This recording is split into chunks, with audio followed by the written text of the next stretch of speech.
प्रत्येक महिलेला आवडतं सुंदर दिसायला आणि त्याच सौंदर्याला खुलवते ती म्हणजे एक सुंदर साडी। म्हणूनच कवठे मंकाळमध्ये महांकाली कलेक्शन यांनी सुरू केलेला आहे भव्य असा साडी महोत्सव 2026। 22 मे पासून 14 जून पर्यंत सकाळी 9 वाजल्यापासून संध्याकाळी 8 वाजेपर्यंत चुकवू नका हा खास असा साडी महोत्सव। आजच भेट द्या Mahankali collection, main road, Kavathe मंकाळ। Kavathe Mahankal मधल्या सर्व महिलांची पहिली पसंत महांकाली कलेक्शन।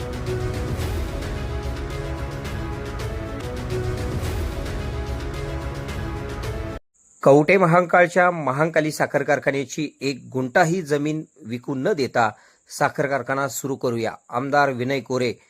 बँकेने कारखाना खरेदी करणे ही महाराष्ट्रातील दुर्दैवी घटना। आमदार विनय कोरे। कवठे महांकाळ येथील महांकाली साखर कारखान्याच्या बाबतीत बँकेने साखर कारखाना खरेदी केला ही महाराष्ट्रातील पहिलीच घटना असावी। राज्यात अनेक बंद पडलेले साखर कारखाने पाहिले आहेत, मात्र महांकाली साखर कारखान्याच्या बाबतीत अनेक दुर्दैवी घटना घडलेल्या असून बँकेने चुकीची कारवाई केली आहे, अशी टीका जनस्वराज शक्ती पक्षाचे संस्थापक अध्यक्ष तथा आमदार विनय कोरे यांनी केली। महांकाली साखर कारखान्याच्या निवडणुकीच्या पार्श्वभूमीवर चेअरमन अनिता सगरे गटाच्या सभासदांच्या मेळाव्यात ते बोलत होते। यावेळी कारखान्याच्या अडचणींचा उल्लेख करताना त्यांनी सांगितले की पूर्वी पाण्याअभावी टँकरने पाणी आणून कारखाना चालविण्यात आला होता, त्यामुळे कारखान्याला उपउत्पादने निर्माण करता आली नाही, तसेच आर्थिक संकट अधिक गडद झाले। शासनाच्या धोरणामुळे साखर कारखान्यांवर बँकांचे व्याज भरण्याचा मोठा बोजा पडला असून अनेक चुकीच्या धोरणांमुळे राज्यातील सहकारी साखर कारखाने अडचणीत आले, असा आरोप देखील त्यांनी केला। वारणा सहकारी साखर कारखाने अनेक बंद पडलेले कारखाने पुन्हा सुरू केले। कोल्हापूर जिल्ह्यातील आसुर्ली येथील साखर कारखान्याचे उदाहरण देखील त्यांनी दिले। तसेच शालीनताईंचा कारखाना देखील यशस्वीपणे चालविल्याचे आमदार विनय कोरे यांनी सांगितले। अनेक बंद पडलेले कारखाने चालविताना आम्हाला ते विकत घेण्याची संधी होती, मात्र वारणा साखर कारखान्याने असे धोरण कधी स्वीकारले नाही। महाराष्ट्रातील अनेक साखर कारखाने कवडी मोल दरात विकले गेले आहेत, ही वस्तुस्थिती आहे, असे देखील आमदार कोरे म्हणाले। महांकाली साखर कारखान्याचे पावित्र्य व सभासदांचे मालकी हक्क कायम ठेवण्यासाठी सर्वांनी एकत्र येण्याची गरज असल्याचे सांगत कारखान्याची एक गुंठाही जमीन न विकता कारखाना सुरू करण्यासाठी प्रयत्न करू, असे आश्वासन देखील त्यांनी दिले। यावेळी त्यांनी कारखान्याच्या प्रशासक बदलाबाबतही महत्त्वपूर्ण भाष्य केले। या मेळाव्यास चेअरमन अनिताताई सगरे, जनस्वराज शक्ती पक्षाचे युवा प्रदेशाध्यक्ष समित दादा कदम, युवा नेते शंतनू भैया सगरे, नगरसेविका अनुराधा सगरे, ज्येष्ठ व्यापारी आप्पासाहेब सगरे, माजी सरपंच रमेश नाना खोत, माजी नगराध्यक्ष रणजित घाडगे, प्रशांत शेजाळ, भानुदास पाटील, चंद्रशेखर सगरे, अनिल लोंढे, धनंजय शिंदे, दिग्विजय शिंदे, दयानंद सगरे तसेच संजय सगरे यांच्यासह सभासद मोठ्या संख्येने उपस्थित होते। यावेळी आमदार विनय कोरे यांचे परखड भाषण पुढे पाहूया। के मराठी न्यूजसाठी कवठे महांकाळ। कारखान्यानं केलेला प्रवास, कारखान्यासमोर आलेल्या अडचणी आणि आज बंद अवस्थेत असणारा हा कारखाना बघत असताना उद्या या कारखान्याच्या माध्यमातून या तालुक्यासाठी आपण नेमका काय विचार करणार याचा निर्णय घेण्यासाठी म्हणून, तालुक्याला दिशा देण्यासाठी म्हणून, ज्या भावनेनं कैलासवासी नानासाहेब आणि त्यांच्याबरोबर काम करणाऱ्या सगळ्या जुन्या पिढीत हे वैभव उभा केलं, ते वैभव सांभाळण्यासाठी म्हणून आज ह्या मेळाव्यासाठी उपस्थित राहिलेले सगळेच ह्या कारखान्याचे वडीलधारी सभासद, ज्यांचं प्रत्यक्ष कारखान्याला कामगार म्हणून योगदान लागत आणि या कारखान्याच्या जडणघडणीमध्ये ज्यांना प्रत्यक्ष सहभाग घेता, ते या मेळाव्यासाठी उपस्थित असणारे सगळेच कामगार बंधू व्यासपीठावर आज आपल्या सगळ्यांना संबोधित करण्यासाठी माझ्याबरोबर उपस्थित राहिलेले माझे सहकारी समित कदम, खरं तर अडचणीच्या काळामध्ये या कारखान्याची धुरा ज्यांनी अतिशय चिकाटीनं सांभाळली आणि आजही सभासदांची दौलत, सभासदांची राहावी या भावनेनं सातत्यानं प्रयत्न करतायत। त्या कारखान्याच्या अध्यक्षा आदरणीय अनिताताई, व्यासपीठावर उपस्थित असणारे आमचे प्रशांत दादा शेजाळ, शंतनू भैया, आदरणीय अनुराधाताई, ज्यांनी मनोगत व्यक्त केलं ते नानासाहेबांच्या पासून ह्या कारखान्याच्या बरोबर काम करणारे सगळे व्यासपीठावरचे वडीलधारी कार्यकर्त्याची सगळ्यांची नावं या ठिकाणी घेतली. मला वाटतंय माझ्या अगोदरच्या वक्त्याने या कारखान्याचा इतिहास आणि कारखान्याच्या अडचणी बाबतीच्या आपापल्या भूमिका आपल्या सगळ्यांच्या समोर या ठिकाणी मांडायचा प्रयत्न केला. प्रामुख्यानं अतिशय थोडक्यात मी जे या सहकारी कारखानदारीतून शिकलो, सहकारी कारखानदारीचं बदलतं परिवर्तन बघत गेलो आणि या कारखान्यांच्या समोर अडचणी काय येत गेल्या याचा खरं तर त्या क्षेत्रात काम करणारा एक कार्यकर्ता म्हणून माझे काही अनुभव आणि महाकालीच्या बाबतीत घडलेल्या घटना आणि उद्या आपल्याला हे सगळं चांगलं करत असताना काय करावं लागेल याच्या बाबतीतच्या माझ्या असणाऱ्या काही दिशा तुमच्या समोर मी या ठिकाणी व्यक्त करणार आहे. आपण सगळ्यांनी सांगितलं की 1985 चा तो काळ म्हणजे कवठेमंकाळ सारख्या तालुक्यात कारखाना साखर कारखाना काढतोय असं म्हटलं तर कदाचित कोणाला पटत नसावं. दसऱ्याला पूजेला सुद्धा या तालुक्यात ऊस होता का नाही मला माहिती नाही. अशा काळात या तालुक्यात जन्माला आलोय म्हणजे काही आमची चूक झाली का? या तालुक्यानं काही चांगलं स्वप्न बघायचं नाही का? या भावनेतून खरं तर या कारखान्याची सुरुवात झाल्याचा काळ आपण सगळ्यांनी अनुभवला आणि कारखाना चालवायला टँकरनं पाणी आणायला लागायचं. अशा काळामध्ये 100, 200, 300 किलोमीटरवरनं ऊस आणून सुरू झालेला हा कारखाना आपण अनुभवला. कारखान्याचं हे फिरणारं चक्र हे तालुक्यातल्या प्रत्येकाच्या जीवनाशी प्रगतीचं चक्र म्हणून कसं आपल्या सगळ्यांच्या आयुष्यात येत गेलं याचे काही अनुभव आपण सगळ्यांनी अनुभवले. विभाग विकासासारखा निधी असेल, मगाशी आम्ही बसलो होतो महाकालीचं मंदिर बांधत असताना 4 रुपये टनाला वर्गणी काढली, ते मंदिर बांधलं गेलं. आरेवाडीचं धनगर समाजाचं देवस्थान बांधत असताना त्या ठिकाणी वर्गणी काढली गेली, ते देवस्थान बांधलं गेलं. तालुक्यात कुठल्याही माणसाला कधी अडचण आली, कुणाला तालुक्याच्या बाहेरची काही शक्ती देण्याचं काम करायची वेळ आली तर या तालुक्यातल्या सामान्य शेतकऱ्यांचं व्यासपीठ म्हणून काम करणारी ही संस्था म्हणून प्रत्येक गोष्टीत पुढाकार घेतल्याचा इतिहास तुमच्या माझ्या डोळ्यासमोर उभा राहतो. आज प्रत्येक गोष्टीची आठवण मी या ठिकाणी करणार नाही. ज्याचा उल्लेख अनिताताईंनी केला की त्या काळात आणि आजच्या काळात हे परिवर्तन काय होत गेलं, मला आपल्या सगळ्यांना सांगितलं पाहिजे की तो काळ असा होता की ध्येय वेळेपणानं लोक या कामाकडे बघायचे. प्रामुख्याने ऊस आणायचो, आपण ऊस गाळायचो, कमीत कमी खर्चात ऊस काढला जावा, चांगल्या दरात साखर विक्री झाली या भूमिकेतनं ही कारखानदारी चालायची आणि सगळा खर्च वजा करून जो पैसा शिल्लक राहील तो ऊसाचा अंतिम दर म्हणून त्या ठिकाणी देण्याची पद्धत होती. दरवर्षीचा जमा खर्च आपण त्या ठिकाणी मांडत होतो. प्रामुख्यानं मधला जो काळ आला आणि तुम्ही फायदा होऊ दे अगर तोटा होऊ दे, आज देशातनं डिक्लेअर झालेली जी FRP असेल तो FRPचा कायदा आपण लागू केला आणि ऊसाला ती रक्कम तुम्ही दिलीच पाहिजे अशा दृष्टीनं आलेली एक नवी व्यवस्था या मधल्या काळामध्ये आपण अनुभवली. आणि ह्या काळामध्ये अनेक गोष्टी गेल्या की ऊस आल्यानंतर 14 दिवसात तुम्ही ऊसाचं पेमेंट 100% केलं पाहिजे आणि मग साखर वर्ष 1.5 वर्ष विकायची तशी गोडाऊनमध्ये राहायची. ऊसाचं पेमेंट 100% केलेलं असायचं आणि बँकांची व्याज भरणारी आणि बँकांना मोठं करणारी एक नवी व्यवस्था दुर्दैवानं या साखर कारखानदारीच्या आयुष्यात सुरू झाल्याचं चित्र आपण त्या ठिकाणी बघितलं.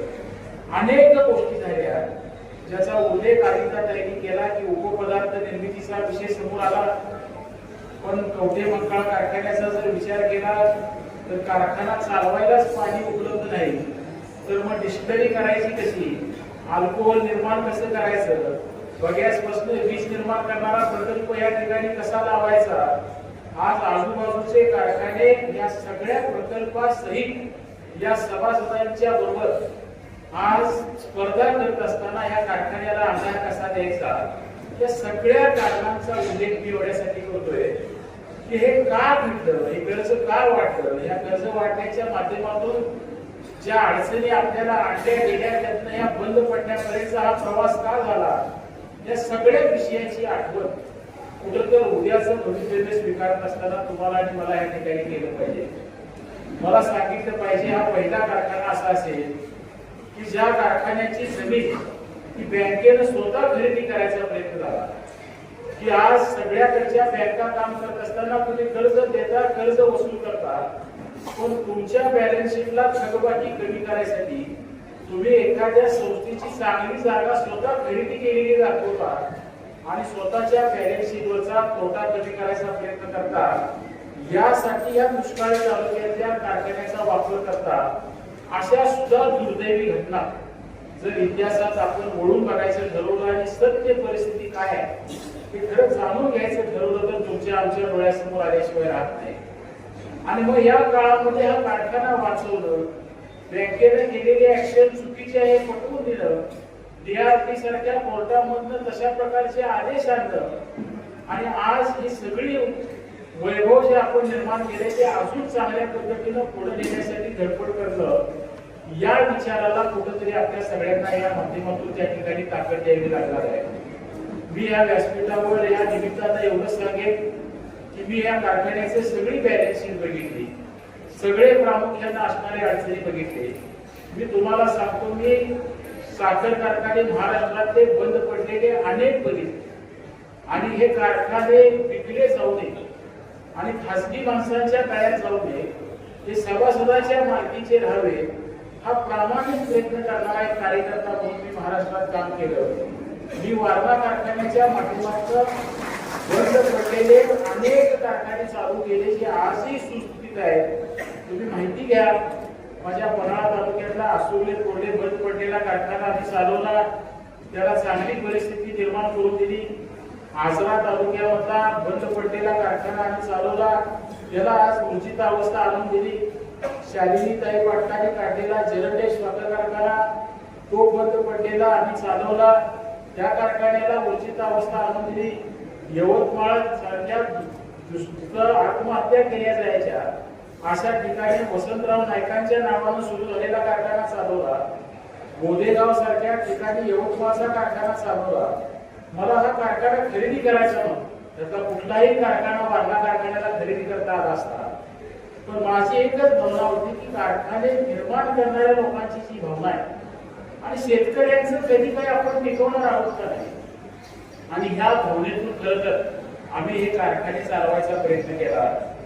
आज तुमच्या जिल्ह्यामध्ये काय झालं त्याच्याबद्दल मी बोलणार नाही, पण प्रामुख्यानं कळणाऱ्या लोकांना माहिती आहे की काय घडत गेलं आणि अशा काळामध्ये आपण संघटित होऊन कशा पद्धतीनं पुढे गेलं पाहिजे याचा कुठंतरी विचार तुम्हाला आणि मला केला पाहिजे.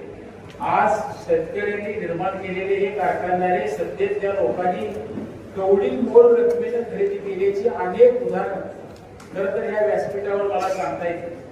नंदुरबार जिल्ह्यातला एक कारखाना वैरी 350 कोटी रुपये कर्ज MSE बँकेचं 40 कोटी रुपयाला सेटल केलं आणि तो कारखाना खरेदी केला गेला.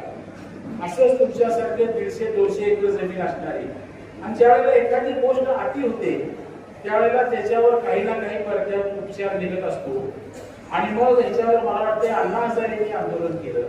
ह्याच्यावर सगळ्या महाराष्ट्रातल्या सहकारी साखर कारखान्यांच्या खरं तर विक्रीच्या बाबतीत हायकोर्टामध्ये पिटिशन झाल्या, प्रामुख्यानं सुप्रीम कोर्टापर्यंत हा विषय गेला आणि शासनाला एक गोष्ट लक्षात आली की सहकार जर आपल्याला टिकवायचा असेल, सहकाराशी जोडला गेलेल्या माणसापर्यंत या इंडस्ट्रीचा फायदा पोहोचवायचा असेल तर आज आपल्याला काहीतरी धोरणात्मक निर्णय घ्यावा लागेल. आणि मगाशी मला वाटते कुणीतरी सांगितलं की या सगळ्या कारखान्यांचं पुनर्जीवन कसं करता येईल, त्यांच्या अडचणीतून मार्ग काढणारी व्यवस्था कशी निर्माण करता येईल, यासाठी आज केंद्र सरकारच्या मदतीनं महाराष्ट्र सरकार एक मोठं धोरण त्या ठिकाणी आणतंय. अमित शहाच्या रूपानं पहिल्यांदा ह्या देशाला एक सहकार मंत्री मिळाला. आज अनेक मोठ्या योजना केंद्रातलं हे सहकार करण्यासाठी त्या ठिकाणी करायचा प्रयत्न झाला आहे.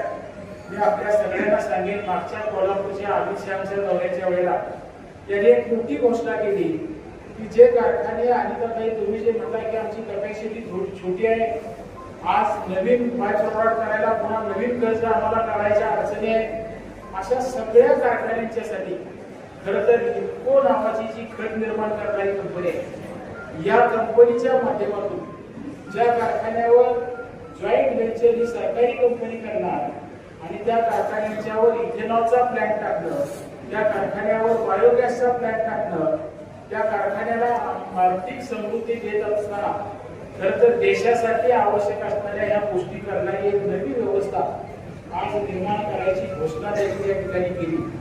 आणि म्हणून अनिताताई ज्या वेळेला आमच्याकडे आल्या, मी आजही या व्यासपीठावर सांगतो की पक्ष म्हणून मी कारखान्याकडे बघत नाही, किंवा तुम्हालाही सांगतो की उद्या जनस्वराज्याचं एका पक्षाचं या ठिकाणी पॅनेल असावं अशी भूमिका मी मांडण्यासाठी तुमच्याकडे आलेलो नाही.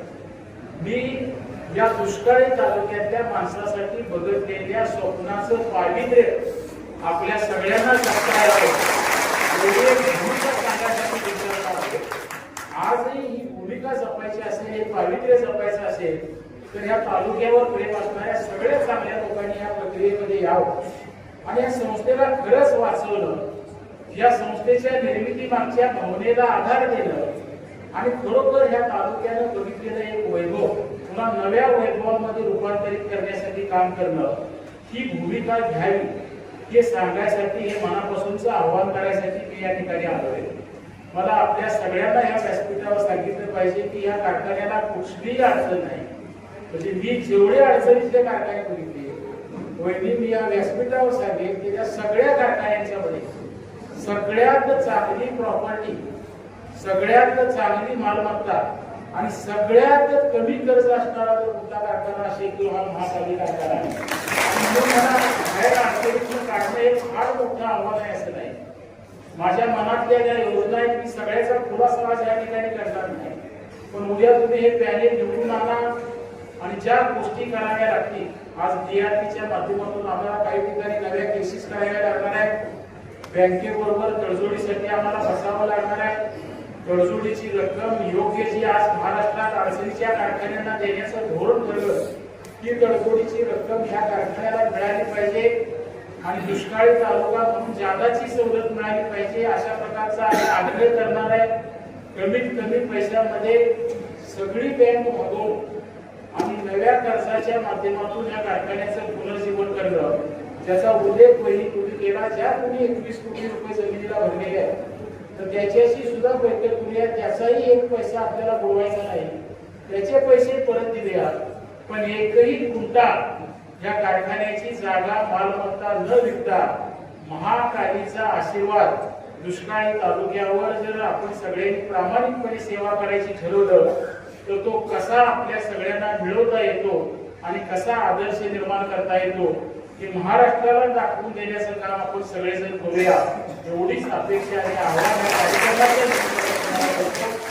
काही लोकांच्या मनात प्रशासकाने काही चुका केल्या असतील आणि कुणाच्या हातनं काही चुका झाल्या असतील, मी या सगळ्याचा उल्लेख करत नाही, पण जाहीरपणानं तुमच्या सगळ्यांच्या समोर ज्यावेळेला मी जबाबदारी या क्षेत्रात काम करणारा कार्यकर्ता म्हणून मांडतोय तर उद्या प्रशासक बदलायला लागला, चांगला प्रशासक आणायला लागला आणि काय करायला लागलं तर हे सगळं आपण मिळून करूया.